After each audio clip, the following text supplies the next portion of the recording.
बस जब अनजान तोरे के पसंद नहीं करत तब या कैसे करी हो? हाँ गुरु, लोटनवा सही कर रहल बा। अगर कुंती चाची का वो घर में चलत ना तो त्योहार बियाह उनकरा से कब के हो गई रहत। कुंती चाची के पटा लेनी तो एक दिन अपने अंजना जान के भी पटा ले हम।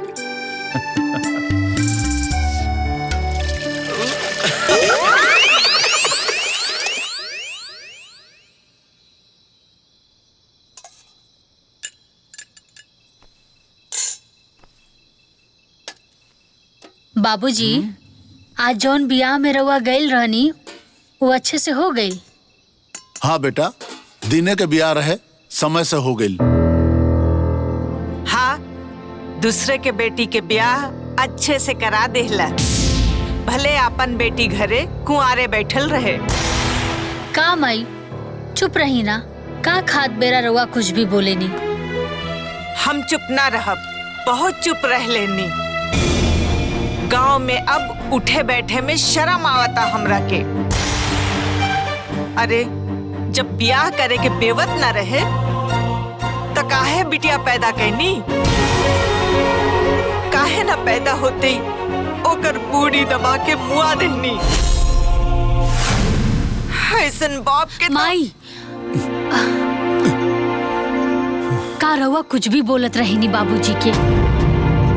अरे शीतला माता पे भरोसा रखी, हमार बियाह जब होए के होई, जेकरा साथे होए के होई हो जाई। तू तो चुप करा, होई जाई तो हार बियाह।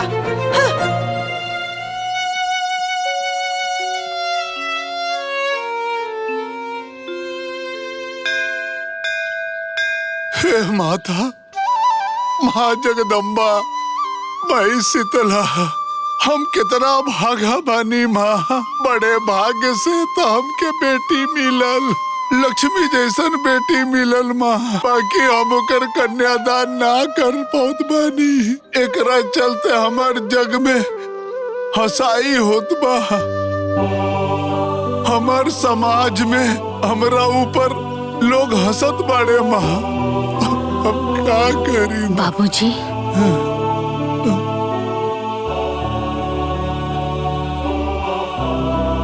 रउआ काहे हमार बियाह के लेके इतना चिंता करेनी?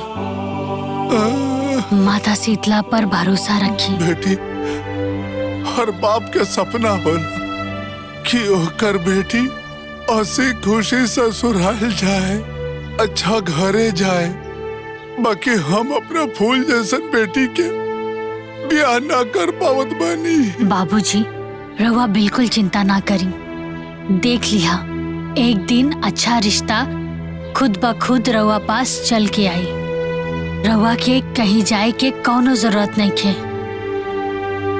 माता शीतला सबके दुख हरेनी, ई ता संकट हरनी है।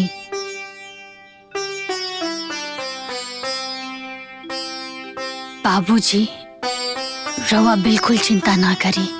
हाँ, घरे चली चली।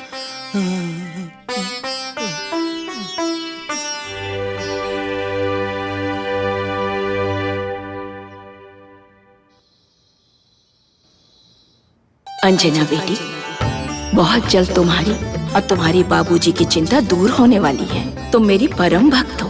तुम्हारा जन्म लोगों के कल्याण के लिए हुआ है। जिस घर में तुम ब्याह करके जाओगी वहीं से तुम्हारी परीक्षा की घड़ी शुरू होगी।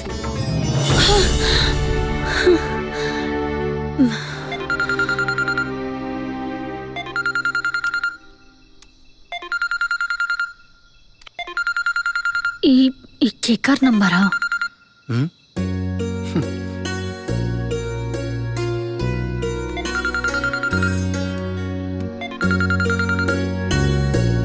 के हो सकेला और इतनी रात में हमरा के फोन करी?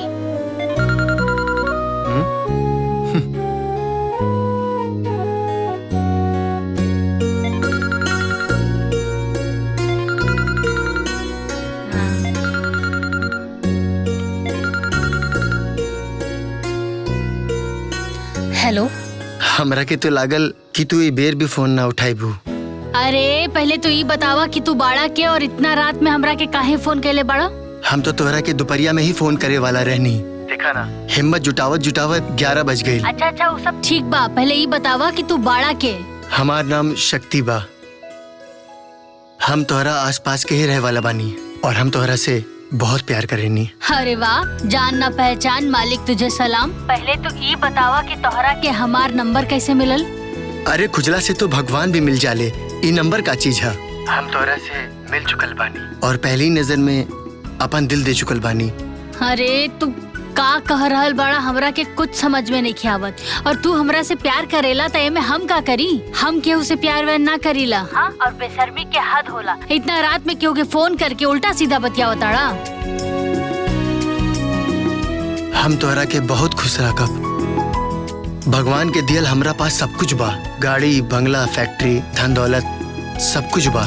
कल हम तोहरा घर पे अपन पापा के साथ तोहार बाबूजी से तोहार हाथ मांगे आए। अरे लेकिन अच्छा सुना, बहुत रात हो गई बा, अब तू सूझ जा।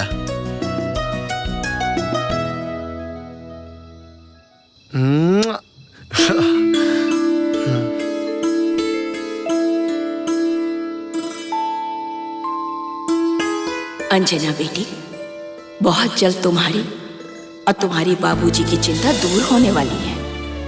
तुम मेरी परम भक्त हो।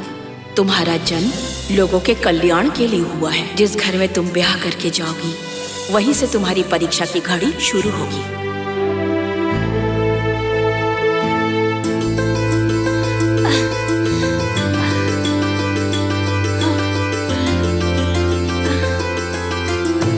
हे माता शीतला, सच कहल गइल बा कि एगो माई अपन बेटी के दुख ना देख सकेली।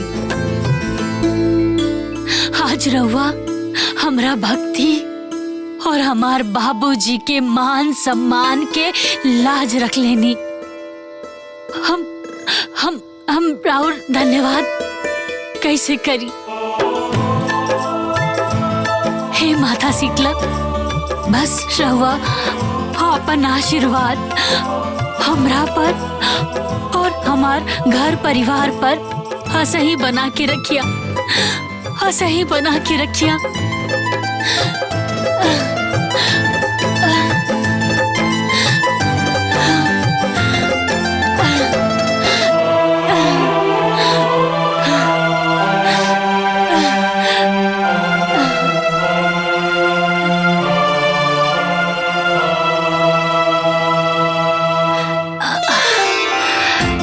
चल के बात बाबूजी के बता देता नहीं, बाबूजी कितना खुश हो जाई हैं। और माई के भी बता देता नहीं, माई भी खुश हो जाई हैं।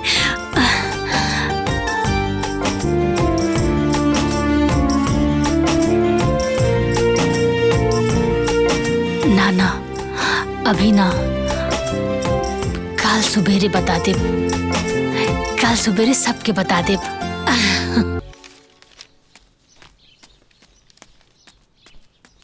अरे बाबूजी, ई पोथी पतरा साइड में रखी और पहले गरम गरम पकौड़ी खाई। अरे वारे बेटा वाह, आज हमार बेटी बड़ा खुश बाड़ी।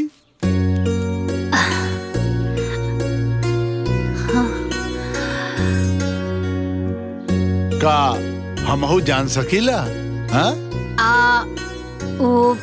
अरे वो सब छोड़ी ना बाबूजी, आप पहले पकौड़ी खा के बताई कैसन बनल बा।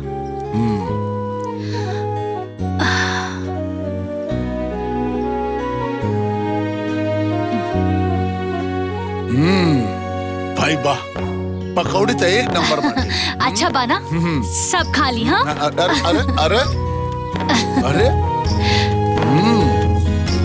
अरे काम अरे माही माही माही, छोड़ हमरा क्या, हम गिर जाओ। अच्छा सुनी माही, अरे सगरो काम रहुआ बाद में कर। अभी चली, पहले गर्मा गर्म पकौड़ी खा ली। अरे चली ना। अरे अरे आई। आज हमार बिटिया बड़ा खुश बाड़ी।